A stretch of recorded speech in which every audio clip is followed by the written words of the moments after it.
The Stepfather is a really great film. This was released in 2009. It's directed by Nelson McCormick. It's written by J.S. Cardone, based on the 1987 film of the same name, which was apparently loosely based on the crimes of John List. And having now watched this film and absolutely loved it, I only have one room for improvement, and it's such a teeny tiny thing, and I will mention it probably with a spoiler warning towards the end. Having watched it and loved it, I really want to go and watch the 1987 version now. But for now, I can talk about the 2009 version, which is just absolutely brilliant. We have a cast including Dylan Walsh, Sela Ward, Penn Badgley, and Amber Heard. And from start to finish, I was hooked.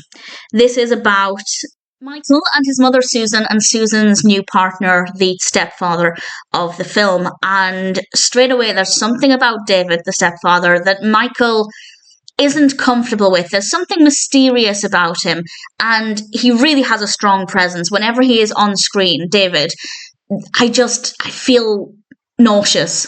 There's just something about the way he carries himself, the way he moves, the way he speaks. It's so disturbing. Even when he's not doing or saying anything particularly bizarre or questionable, there's just something about his presence that makes me feel uneasy. Really brilliant performance from Dylan Walsh. Everybody gave a really great performance. And as the film progresses, we chip away at this. We learn a little bit more about David, or at least we learn a little bit more about how dark he can get. But will Michael ever find out the truth? Will Susan ever find out the truth? She doesn't want to think of any of this. She's happy in this new relationship. She doesn't want to know.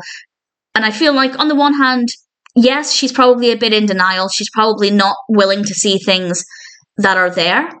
But at the same time, who can blame her? If you're in a new relationship and you're happy and you don't feel lonely and things are taking a positive turn in your life, I think it's very easy to not want to see any negatives. So I don't blame her for that at all, but I can imagine it would be very frustrating for Michael to have these doubts, but his mother to just be completely happy with everything. And as the film progresses, it gets darker, David gets more sinister, and I think the narrative is very well written. The pacing is great, it flows really well, the characters are well written, the performances are really strong, and I don't want to say too much more than that.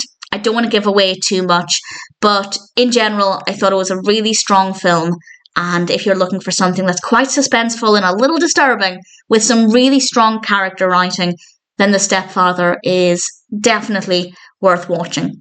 And I will now say the one thing that I think is just a teeny tiny room for improvement. I'm sure there are other things in the film where there could be improvements, but this is the only thing that stood out to me as a point of criticism that I want to make. So this is something that happens right towards the end of the film. And actually, I think I'll discuss the last couple of seconds of the film as well, because I had some mixed emotions. So big spoilers for now as I talk about the last, 5-10 minutes of the film. So at the very end of the film, they do get into a big fight with David, and we have this huge fight scene.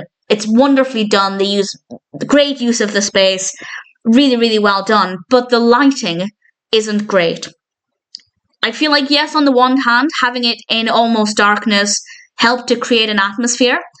But for me, it was just a little too dark, to the point where I was kind of struggling to see what was happening on screen. There were times when I wasn't quite sure what character I was looking at, and it was a little bit too dark. If they could have turned the lights up just a tiny bit, it would have been clearer to see what was going on, and I wouldn't have felt like I was squinting quite so much. So that wasn't great, but if that's the only complaint I have, then that's really not a big deal.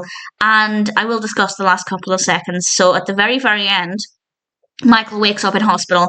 He's been in a coma, and he asks what happened to David, and they don't know. By the time the police got there and the ambulance, he'd gone. Now, I will say he took a knife to the neck, and I really don't know if he would have survived that, but maybe I'm wrong. He did survive it, and when they said he survived, or they don't know where he is, my initial thought was, I don't like that. That's not a satisfying ending. But the final scene was in a department store or a grocery store. I can't remember. It was some kind of shop, and this woman with children speaks with David, who is now working in this shop, and it's back to square one. He tells her he was married, but he lost his wife and children and it's very clear that the cycle is about to begin again. And I thought, actually, yeah, that is a strong ending, and I do really like that.